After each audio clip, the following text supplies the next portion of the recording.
Ashimwe cyane ndabaramukije mwese mu izina rya Yesu Kristo. Ndashimira Imana kubw'ubuntu bwayo. Ino ndwi ya mbere cyangwa uno munsi wa Mungu wa mbere utangurira kuno kwezi kwa kabiri. Ndashimira Imana ko yantoranije kugira ngo dushobore gusangira ijambo ryayo. Ku izina nitwa Ndize Jean Claude, nkaba nduwa hano, akaba ari jewe tugomba gusangira rino jambo. Ndashimira Imana rero kubimaze kuvugwa nibimaze gukoreka byose byarimwe ubutumwa, kandi nizera yuko twese twagiye turakira. Numwanya mutoyi dusigaranye tugomba kwegeranya kugira ngo twumve iri naryo Imana yashimye ko twumva muri kano kanya. Haleluya. Turaza gusangira ijambo ry'Imana ritubwira ngo Nabe ari mwebwe mubagaburira. Nabe ari mwebwe mubagaburira. Iryo niryo jambo Imana yashimye ko dusangira muri kino gitondo. Ku munsi wa Mungu watubwiye ijambo ryo gusenga, giratubwiye ngo turangije ukwezi kwa nzero. Ivyo wakoze byose birashobora kuba byabaye zero nyene. Atariko kandi tugomba kwinjira mu kwezi kwa ruhuhuma, naho nyene ushobora guhura nibihuhuma ugasanga umengo wohunga. Imana idufashe cyane. Ariko haruhande y'ibyabaye zero, haruhande y'ibyatanguye guhuhuma, ijambo ry'Imana yatubwira ngo n'abari twebwe tubagaburira. Reka twisunge ivyanditswe tubona mu gitabo canke mu butumwa bwiza uko bwanditswe na Matayo igice ca 14. Turasoma umurongo wa 15 kugera ku 17. Matayo 14 ku murongo wa 15 kugera ku 17. Abafise Bibiliya za kera zimwe zitahinduwe n'urupapuro rwa 21. Umutwe w'amajambo ratubwira ngo Yesu ahaza abantu 5,000. Ku murongo wa 15, bugorovye abigishwa baramwegera bati mbega hano hantu ko ari mu gahinga kandi bukaba buriko burira, sezera abantu baje mu mihana kwironderera ivyo kurya. Yesu arababwira ati ntibarinda kugenda, mube ari mwebwe mubagaburira. Baramwishura bati ntavyo dufise hano atari udutsima 5 n'udufi 2. Imana idufashe cyane. Uriko urasoma Yesu yariko aravuga ubutumwa canke yarahejeje kujabuka ikiyaga, abantu baraperereza barumva aho Yesu ari. Twumva ngo bace bamukurikira bamusanga muri ako gahinga Yesu yararimo. Twumvise mu gahinga murumva yuko ari ahantu atamihana yari hari. Ariko ko amasaha yagenda yiterera, abigishwa barateba barabona ko by'ukuri buriko burira. Baribaza none ko buriko burira turi hano hantu, aba bantu turabagenza gute?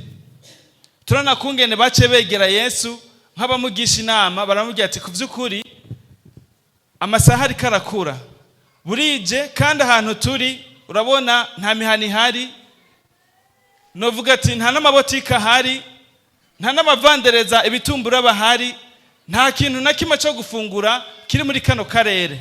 Rero tubona byoba byiza aba bantu babwiye bakaja muri irya mihana, muri iriya mihana yagere hano hantu turi kugira ngo barondere ivyo gufungura. Yesu nkuko twavyumvise yabwiye ati aba bantu ntaho birirwa baraja, nimwe mutegerezwa kubagaburira. Haleluya. Abigishwa bumvise iryo jambo bakaraba abantu bari muri ako gace Yesu arimwo, bari biteze kugaburirwa. Uriko urasoma Bibiliya tubwira ngo bari abagabo nk'ibihumbi 5, abakenyezi n'abana utabashizemo. Kuko umwana cyangwa umuntu atarakwiza imyaka 20 kenshi ntibamuharura. N'abakenyezi mu migenzo y'abayuda abo bantu ntibaharugwa. Bibiliya tubwira ngo bari nk'abagabo 5,000 udashizemwo abakenyezi n'abana.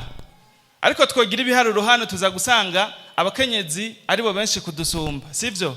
Byumvikana ko iki giharuro cyari kinini gusumba bino bitigiri 5,000. Abigishwa ba Yesu rero bamaze kumva ivyo Yesu ababwiye, baca baribuka mu bubiko ibintu bafise. Twumvise ngo bamubwiye yuko ivyo bafise ari uduntu dukeyi cyane, utudukata 5. Birashoboka ko nabo nyene ubwabo ko bari 12 na Yesu wa 13 baravye stoke yabo, baravye twa dufungurwa, barashobora kuba bariko baribaza ati mbega tweho turaza gufungura gute? Bibiliya ntacyo bivuga ko, mugabo barashobora kuba baribaza ati natwe tudufise ni dukeyi. None Yesu ariko atubwira ngo tugaburire abantu barenga 5,000, turabigenza gute? Murumva ko bitari gushoboka. Nkuko natangwe nabivuga, ukwezi kwa nzero kurashobora kuba kwabaye zero nyene. Ivyo wafashe vyose bikanyerera, n'ivyo warufise bigakoroka. Mu kwezi kwa ruhuma turimwo, ibigutera ubwoba ni byinshi. Ariko haruhande y'ivyo vyose, ndagomba ko twirengagiza vya bindi bitarashoboka. Ndagomba ko twirengagiza vya bindi dukubitiza kwa maso bikadutera uruhagarara. Ndagomba ko twirengagiza za stoke zacu tubona ko atanindwi zizotumaza, ariko tugire umutima w'impuhwe. Yesu ashimwe cyane. Ndagomba ko tugire umutima w'impuhwe. Iyo turi mu bihe bitoroshe, ku by'ukuri kwiyumvira gusabikanya n'abandi aba ari kibazo. Turi mu gihe ubuzima butera bugorana, ibiciro biraduga, amaronderero akanka, indimo rimwe na rimwe ntizimbuke nk'uko twabyifuza. Umwe wese aguma nigana n'ukungene yo kwibeshaho, akabeshaho n'abimana yamushinze nk'umuryango. Aho tuza gusanga kwiyumvira ku bandi kiza kuba ari kibazo. Twisunze Bibiliya iratubwira ngo ukunde mugenzi wawe nk'uko wikunda. Abantu bakaca bavuga ati imbere yuko ndamukunda reka mbanze nikunde mbone urugero nanje no kwigezako. Ninaheza kwikunda nkabona aho ngeza ndahava nkunde mugenzi wanje. Mugabo kubera vya bihe bigenda vyononekara, uza gusanga nawe urugero wifuza kwikundako nturarushikira. Kwirengagiza mugenzi wawe urumva ko bica vyoroha. Ariko haruhande y'ivyo vyose, muri utwo dukayufise, ijambo ry'Imana raduhamagarira kwitwararika abandi. Yesu ashimwe cyane. Ababigishwa baravye utuntu bafise, barabona ko ivyo bariko barasabwa n'umwami Yesu bidashoboka, ariko Yesu yababwiye ngo nabari mwebwe mubagaburira. Usomye munsi Yesu arafise uko ngene akoze bitangaza, iri shengero rirashobora kugaburirwa na bige bifungurwa. Ariko kuri twa tundi dukeyi ufise, uriko urasoma muri Yohana igice cya 13 ku murongo wa 35, Yesu yabwiye abigishwa biyo ngo nimwagiranira urukundo niho benshi bazomenya ko muri abigishwa banje. Muri ibi bihe nyene bitoroshe, muri ibi bihe dufise uruhagarara kungene tubwirizwa kubaho, ariko muri ibi bihe nyene nitukwiye kwirengagiza abandi. Ndasaba Imana ngo idushoboze muri ibi bihe nyene bitoroshe kugira ngo dushobore kwiyumvira ku bandi. Umutima w'impuhwe ntituwutakaze, dushobore kwiyumvira kuri bagenzi bacu. Yesu ashimwe cyane. Ushobora kumbwira ati ubunyene uri kuravuga nicaye hano muhira ndungurutse, nabonye ko by'ukuri ivyo dufungura no munsi birahari, ni kugera ejo saa 6, inyuma yaho ntavyo nzi. None uri kuribaza ko nohereza abandi gute?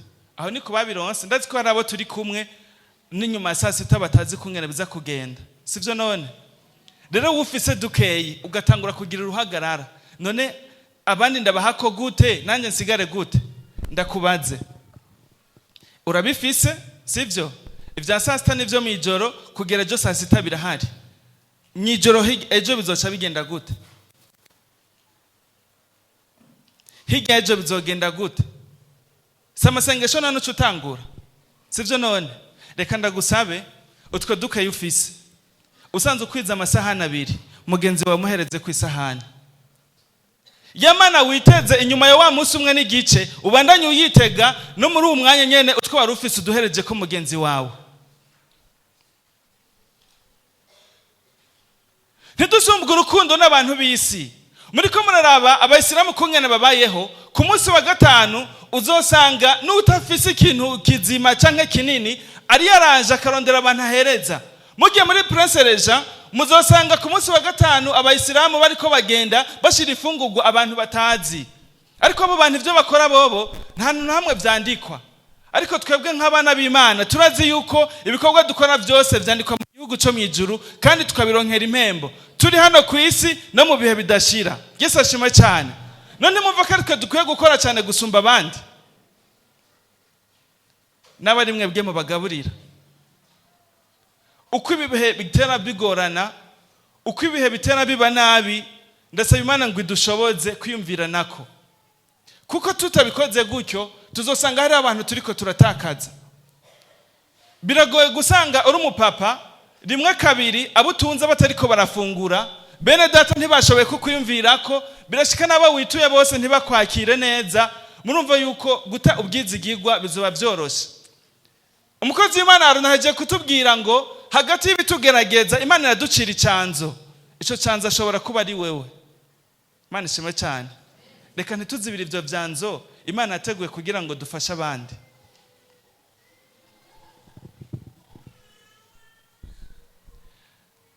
Uriko urasoma mu gitabo cya mbere cy'abami igice cya 17 guhera ku murongo w'8 turabona igihe mu Bisirayeli hari hateye inzara, ariko Imana irungika Eliya ku mupfakazi w'Izarefati. Eliya huye n'uwo mupfakazi haje kumuramutsa amubwira ati uranzanira utwo kunywa. Aje kumubwira gutyo amubwira ati burya ndashaka no gufungura, unzanira ivyo gufungura. Wa mupfakazi aramubwira ati mviriza muntu w'Imana, abona ko mpejeje gusenya utu dukwifise, ngiye gucumba agafu nsigaranye n'utuvuta dukeyi muhira, hanyuma dufungure n'umwana wanje, ibisigaye nawe turindire gupfa, kuko imbere n'inyuma nta kintu na kimwe dufise. Ariko Eliya aramubwira ati naho biruko mpako, zana burije ntangura gufungura. Geratevye aragobegwa, aracumba aramuhereza. Kubw'ubuntu bw'Imana bwo kugira neza kw'Imana, Bibiri tubwira ngo kagafu na twatuvuta ntitwigeze duhera. Haleluya. Imana agumye twongereza. Nabwo bwo bufise. Nagenda kubwira kandi ijambo ry'Imana uri kusoma mu Migani igice cya 19 ku murongo wa 17. Bibiri atwereka ngo ubabara umugogwa canke umukene, umuntu ababaye, uwo muntu abaguranye Imana. Camwibaza guhereza ideni Imana. Sivyo? Uribaza uhereje ideni Imana. Imana nayo si umumwanyi, si umwana w'umuntu. Ideni wahereje Imana uitege kwishurwa, ahubwo mbere uronke n'ibirenzeho. Yesu ashimwe cyane. Muri utwo dukenye nufise, ndasaba Imana ngo igushoboze kurekura naho bitoroshe. Kuko kuvyukuri ibihe turimo ntivyoroshe, ariko nk'abana b'Imana tubwirizwa kugira urunani, tukababarana, tugashigikirana. Tutavyitwayemo neza,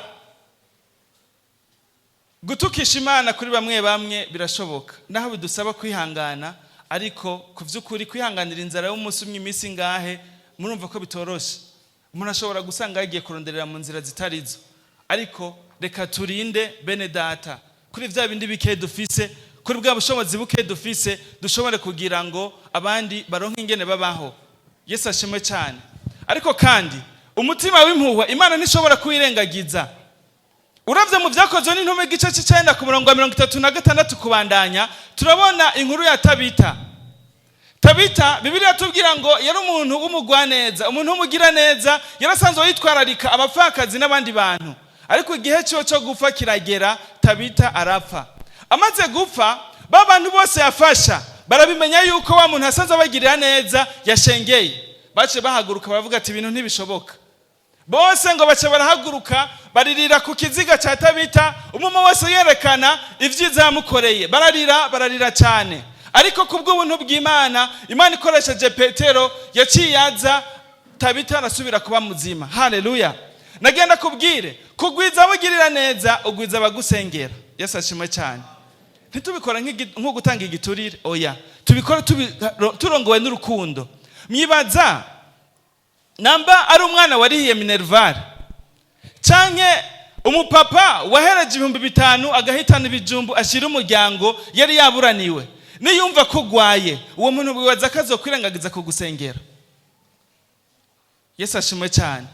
Ukugwiza ibikorwa by'impuhwe ahubwo uronka inyungu nyinshi, kubera abagusengera baba benshi. Naho wabugeze mu gihe hari abantu bagomba kukugirira nabi, babantu wagirira neza, bumvise izina ryawe, menya ko bazogira ibishoboka byose bakagukingira cyangwa bakakuburira. Yesu ashimwe cyane. Turengere bya bindi bitarashoboka, turengere rwa ruhagarara dufise mu miryango, ariko dushobore kwiyumvira ku bandi. Ndibuka hari tariki imwe y'ukwezi kwa mbere mu 1998 igihe haba igitero ku kibuga c'indege ca Bujumbura. Ico gihe twari twarahunze tuvino, twaba mu Kajaga hariya mu Kinyinya.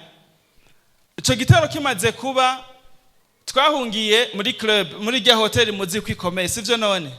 Irya hotel nagenda batangarize ko ico gihe nayo maze mw'imisi. Haleluya. Murumva ko nari nkomeye kuva kera. Ariko hari mu gihe c'intambara yari yarasambutse, nta ngenzi zajayo. Ngo nari impunzi, mugumva ko nahungiye ahantu hakomeye gose. Ico gihe murumva ko hari kuri bonane, abantu bo muri kariya karere baraborozi, bari batunze imbata, inkoko, impene n'abarimyi b'umuceri. Murumva yuko kuri bonane bari bavyiteguriye neza cyane. Muri ico gihe cyo guhunga barashobora abatari bake guhungana ibyo bari bateguye by'umunsi mukuru. Muca mwumva inkoko zari zabazwe, impene zari zabazwe, bitegure nyene umunsi mukuru. Twakoraniye muri club twese, twebwe ntabyo twashoboye kuronka duhungana, ariko ababihunganye amasaha ageze barabiteguye, batangura gufungura. Abana bakabicarika ku muzingi wabo, abavyeyi bakicara ukwabo, batangura gufungura. Ariko mukuru wanje aribaza ati none twebwe birahava bigenda gute? Bariko bararya, turashonje, kandi bariko muca mumva nyene vy'imisi mikuru. Barashobora kuba bari babuze ibirungo, mugabo inyama zozo zariko ziraribwa, sivyo? Turashonje natwe. Mukuru wanje arambwira ati nta mpamvu yuko twicwa n'inzara tubona bariko bararya. Ambwira ati peti ngo tugende.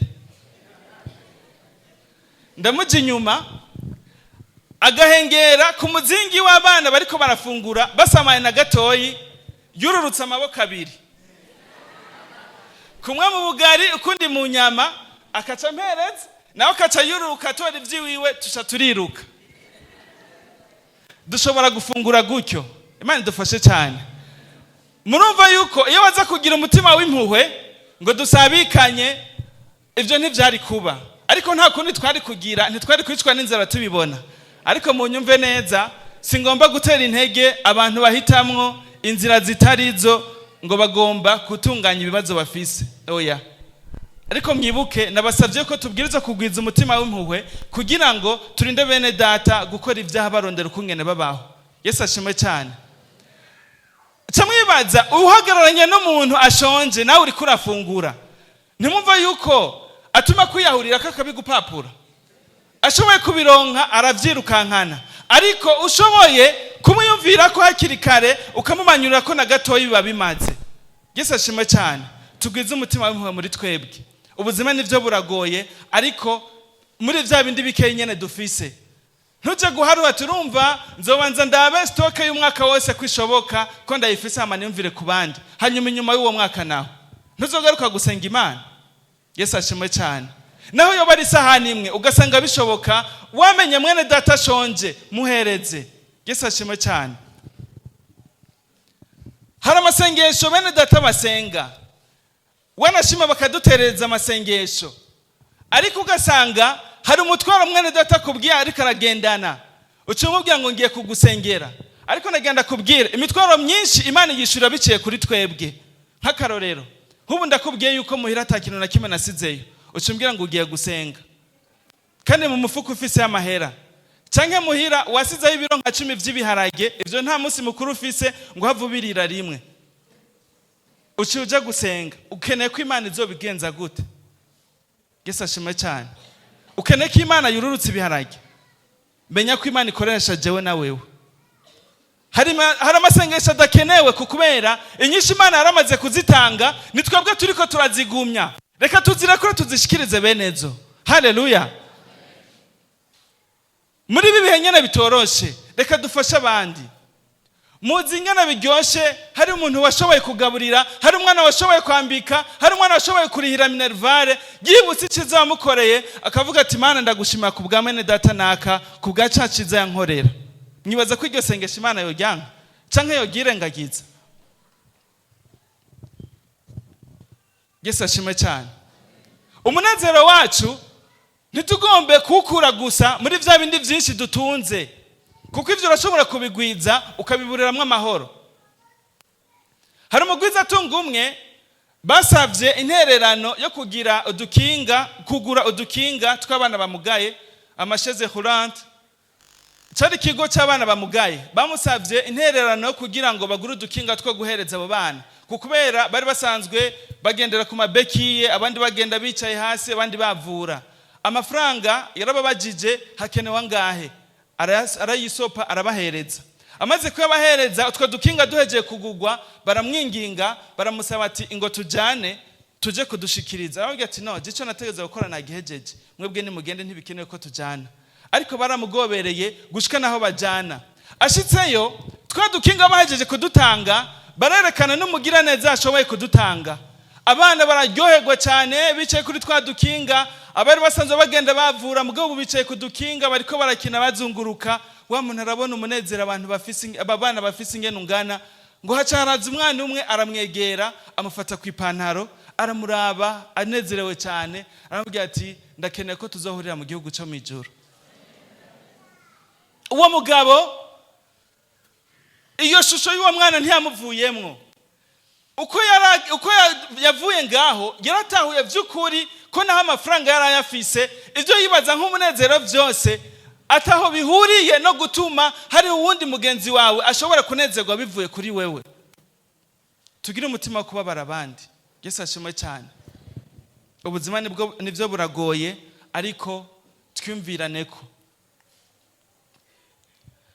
Ariko rero ndiko ndavuga ibi, hari igihe utangura kuraba bamwe wari wibaza ko bagufasha, sivyo turiko turavuga.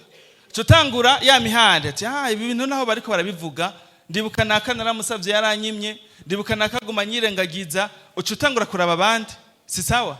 Ariko uriko urasoma mu Banyefeso igice cya 4 ku murongo wa 28 n'icyato cya mbere cya Bitesalonike igice cya 4 ku murongo wa 14 na 12, Bibiliya iraduhamagara kugira ngo dukoresha yacu maboko ngo turonke ibidutunga, twongere turonke ibyo dufashisha abandi. Yesu ashimwe cyane. Urundi runani twese tubwirizwa kugira, ntuje kuraba naka. Hari abantu benshi tugenda twidogera ngo baranse kudufasha, ahubwo nagomba kugusaba uno munsi duhindura isengesho. Ntitubeho twiteze gufashwa, ariko dusaba Imana dushoboze kuronka ingene tubaho, twongere dufashe n'abandi. Haleluya. Yesu ashimwe cyane. Ntugumura abandi, ntugombe kubaho uremereye abandi, ariko nawe usaba Imana kugira ngo ubisoko ry'umugisha ku bandi, kandi Imana irabishobora. Ivyo Imana duhereza habasigaye kwibaza, mbega iri tunga Imana yampaye cyangwa kino gintu Imana yampaye yakimbikije kubera iki? Nababwiye nibikoresho Imana yaduhaye kugira ngo dushobore guteza imbere igikorwa cyayo, twongere gufasha na bene data. Ntugumubona amazi ukeneye kubaka, ntugumubona impuzu ukeneye kugura, ntugumubona bimwe vy'iwawe gusa, ariko twagura umuzingi tubone n'abandi. Yesu ashimwe cyane. Nturindire ko nza kugusaba, urashobora kundaba Imana ikaguhishurira ico nkenye, sivyo none? Ariko kandi naho wowe ubona ataco nkenye, basi twatundi dukeye ufise unyumviriye ko nzovuga ati Imana ishimwe cyane. Ne wa wundi wibaza kumenga afise byinshi, burya umugemuriye umusoma witoye wenyene uragiye, ntawe yagusavye uramushiriye umusoma, wibaza ko adashima Imana ku bwawe. Erega simaka tuba dufise ibintu vyagutse cyane, simaka tuba dufise amafaranga menshi, ariko no muri twatundi dukeyi twige kurekura, duhezagira abandi, hanyuma imigisha Imana irazikungene izoye dusagazako. Yesu ashimwe cyane. Ariko ivyo kugira ngo bishoboke, uriko urasoma hanyene narimvuze mu Banyefeso no mu Bitesalonike, biradusaba guca bugufi. Biradusaba guca bugufi, vya bindi tutarashobora, ya mitahe minini tutararonka, ariko ijya mitoye nyene dufise, dusaba Imana kugira ngo dushobore kuyikoresha, hanyuma turonke ibidutunga, twimvire no kubandi. Mu kurangiza, hari urusengero rumwe hani Bujumbura, ntaza kuvuga izina, bari basanzwe bafise programu y'amasengesho buri minsi yose mu gitondo. umukenyezi w'umupasitori haraheze igihe aguma yihweza abantu baza mu masengesho. Misi yose mu gitondo arabona abantu bamwe bamwe umengo barakunda cyane gusenga, ariko amasengesho aheze, murumva amasengesho mu gitondo aheze abantu babwirizwa kwiruka baja kubikorwa. Mugakabona abo bantu ntibava ngaho, ahubwo batangura kwikebukanya bagenzi babo, batangura kubarondera, arashaka aribaza ico baba ariko barakora, asanga n'abantu ku vy'ukuri bari mu bibazo, bari mu bihe bitoroshe, ariko igihe cyose baba ariko babaza bene data yuko boshobora kubaronsa ivyo gufungura. Ariko umukenyezi aravuga ati ku vy'ukuri gusega nta teka bitanga, ariko kandi aba bantu ndabona ko bakeneye ubufasha. Acarabegeranya abantu bose abwira tumviriza 10,000 umwe wese. Murumva ko ari amahera makeya? Umwe wese amahereza 10,000 atasa ndabagabiye, ni ngorane ndabahaye. Va hano mugende kwiruka, namba ari imyembe, namba ari imyumbati, genda mudandaze, ariko ku mugoroba 10,000 zanje ndazikeneye ngaha. Inyungu mu mose aza kuba yaronse ni yatahana 10,000 vyanje ndabikeneye aha. Umunsi wa mbere barayagarukana, umunsi ugira kabiri mu gitondo abarinda byo kuja kugora bene data, abahereza 10,000 umwe wese. Baraja namba wunguka 1,000, namba wunguka 5, ayo wunguka yose niyo watahana, mugabo mutaho ukawugarukana. Yesu ashimwe cyane. Murumva yuko twenga ngo yatanze amahera make, mugabo yose make. Imana ishobora guhezagira umuriyoni, ni nkuko ishobora guhezagira n'5,000. Sivyo none? Nshuti zanje, nagomba kubasaba kino kintu, nivyo ntivyoroshe. Ufise ikibazo kugenda kubwira mwene data yuko ushonje utagira ivyo gufungura ni vyiza, ariko nivyashoboka tumumubwira akugurana umutahe canka guha umutahe. Sivyo? Mvuze umutahe muca mumva 100,000, amamiliyoni canke iki. N'abantu bangana gute batunzwe n'10,000? Ni benshi cyane, si sawa?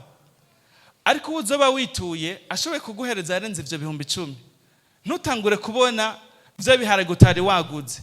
Saba Imana iguhishurire utwo dukenya nuronse, urabukungene udutembereza, Imana ibisukemo umugisha, hanyuma uronke ivyo ufungura, ejo usubire ufungure, hirya ejo usubire ufungure, ahubwo uzogaruka urabe bagenzi bawe bakiri mu bibazo, ushobore kugaburira n'umwe. Yesu ashimwe cyane. Ndagomba ko dusenga, abaririmbyi bashike hano. Ariko tutararangiza, mpava mwibaza yuko ibikorwa vyiza byose twokora ari byo bizotugira abana b'Imana. Mpava mwibaza yuko ibikorwa by'impuhwe byose twokora bya bindi nadondagura ari byo bizotuma tuja mu gihugu cyo mwijuru. Habe na gatoyi. Ijambo ry'Imana ratubwira yuko ivyogira ikimazi nuko amazina yacu aba yanditswe mu gihugu cyo mwijuru. Ukaburi hano utabakira umwami Yesu Kristo, menya yuko ivyo ukora byose twigoro twose ukora uri kurahezagira bene data ni zero. Nta hantu hamwe byo kwandikwa, ariko igifise ikimazi nuko kwiyandikisha ukakira umwami Yesu Kristo kugira ngo ibikorwa byose by'impuhwe wokora bibe bifise aho vyandikwa, kanatsinda tuzoshobore kubana mu gihugu cyo mwijuru. Ariko nshuti yanje nawe uri hano wamaze kwakira umwami Yesu, suzuma mbega ntangiye uri kurasuka mu manyabarega kandi hari abantu bashonje, nta mpuzu ziriko ziraborera mu mavarizi no mu magarderobe, waraziharurutse ntizigikukwiye, kandi hari abantu ubona by'ukuri bariko bagenda gusa. Ndagomba kugira ngo Imana idufashe ntihagire bene data bashobora kwicwa n'inzara twabimenye ko bashonje kandi dushobora kubagaburira. Ntihagire abana birukanwa ku ishuri kandi twabimenye dushobora gufundikanya amasinga izo nshuti zacu zikabandanya amashuri. Ntihagire bene data bashobora gupfa kubera kubura amahera yo kwivuza kandi paracetamol dushobora kuzibagurira. Yesu ashimwe cyane. Ndagomba ngo dusenge Imana itugwizemo uwo mutima w'impuhwe. Yesu ashimwe cyane. Haruhande y'uburemere bw'ubuzima turimwo, haruhande y'ibi byose bituremereza ibibazo, haruhande y'ibi byose bitarashoboka, tuvyura umutima w'ikigongwe, tuvyura umutima w'urukundo. Nkuko nabivuze, Yesu yabwiye abigishwa ngo nimwagiranira urukundo bose bazomenya ko muri abigishwa banje. Ntiduhure na bene data tugira ngo Yesu ashimwe, haleluya, Yesu aragukunda, kandi hari ivyo tutariko turabafasha twobishobora. Wiyumvire, mbega nsanzwe mbayeho gute? Niyumvira ivyanje gusa n'umuryango wanje canke ndashobora kwiyumvira ku bandi? Ndabizi musanzwe mubikora, ariko ndagomba ngo tuvyaguruke dusenge Imana idukomereze no mutima. Ku vy'ukuri birateye isoni, biranababaje dusanze hariho umuntu twabimenye ko adafite icyo gufungura niho turi, ariko twamwirengagije cyangwa twamubwiye ko tugiye gusenga. Nibyo si ibibazo byose dushobora gutunganya ntitubaye Imana, ariko kijya gito ushobora ugikemure. Yesu ashimwe cyane. Reka twese tuvyaguruke.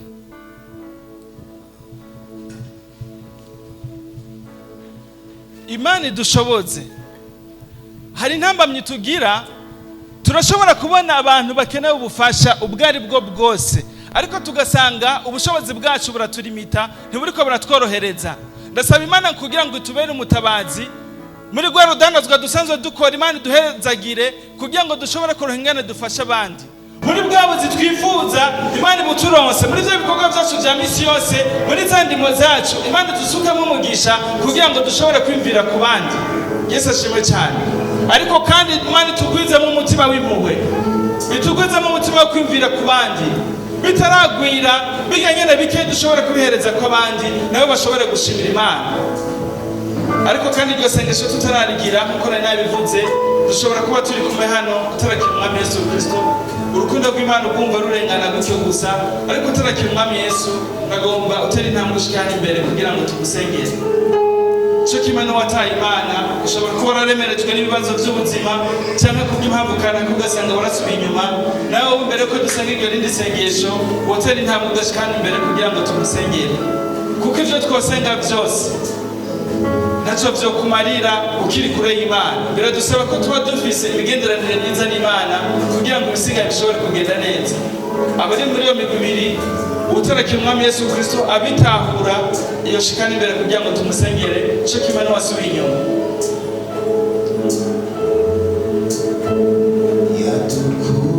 Ubucuti bwawe n'Imana ni ubuzi, ukubanye n'Imana ni ukuzi. Ugasanga hari ibyo watunganya n'Imana utari intambwe ushike hano. Imana ihezagira abariko baraza, ariko nabo bandanya wiyumvira.